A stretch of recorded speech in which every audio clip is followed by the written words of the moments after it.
योगिता किचनमध्ये तुमचं खूप खूप स्वागत आहे। आणि माझ्या चॅनलला तुम्ही नवीन असाल तर लाईक, शेअर आणि सबस्क्राइब करायला विसरू नका। आज मी तुम्हाला अंडा करी दाखवणार आहे।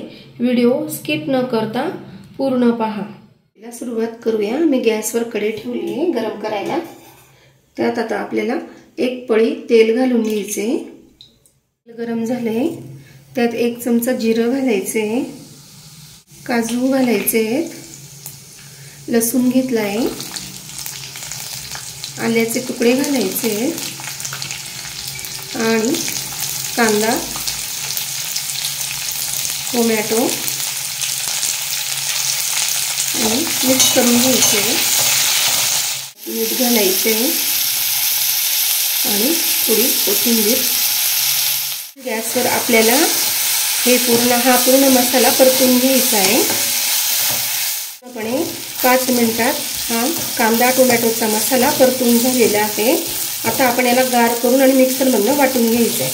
मसाला मिक्सरमधून वाटून घ्यायचा आहे।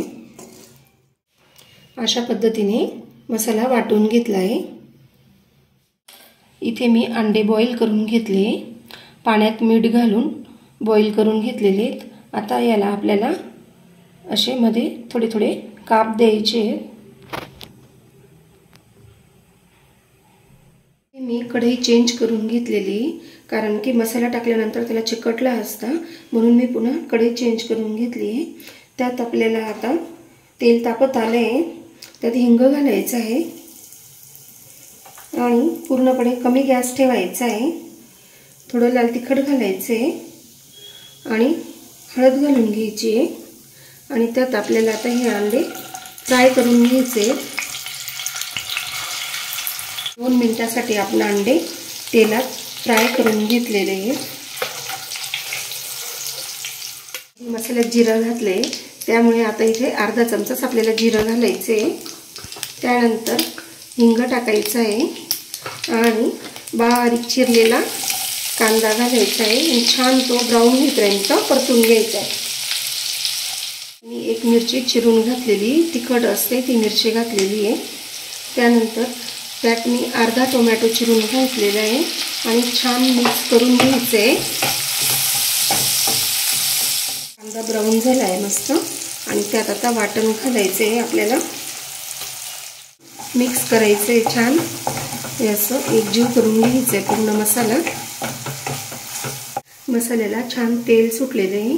यात आता आपल्याला मसाले घालून घ्यायचे आहेत। यात मी 1 चमचा लाल तिखट घालणार आहे। तुम्हाला तिखट चालत असेल तर तुम्ही अर्धा चमचा घालू शकता। मी इथे 6 अंडे घेतलेले आहेत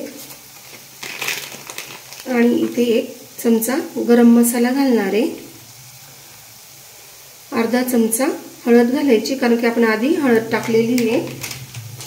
आणि एकजीव करून घ्यायचे मसाला पूर्णपणे कमी केला आहे। आणि यात मी 1 कप दही टाकणार आहे। त्याच्या आधी मी मिरची पावडर आणि मसाला टाकून घेतला, कारण की त्यामुळे दही फाटत नाही। आणि पटपट हे सगळं मिक्स करायचं आहे।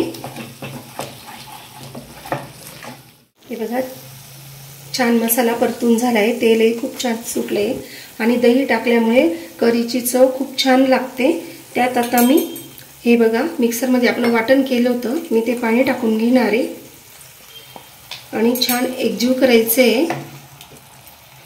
पुन्हा 1 ग्लास पाणी घातले आणि ग्रेव्हीला छान अशी उकळी द्यायची आहे।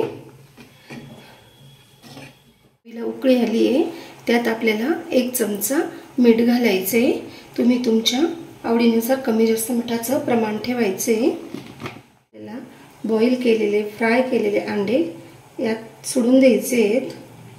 कोथिंबीर टाकून मंद आचेवर आपल्याला 10 मिनिटं ठेवायचे। 10 मिनिटं झालेले आहेत आणि आता आपल्याला पुढची प्रोसेस करायची।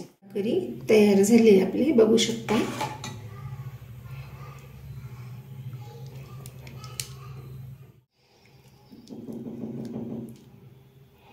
शेवटची प्रोसेस म्हणजे अंडा करीवर तडका, म्हणजे झणझणीत ज्यांना आवडत असेल त्यांनी नक्की तडका देऊन अंडा करी करावी।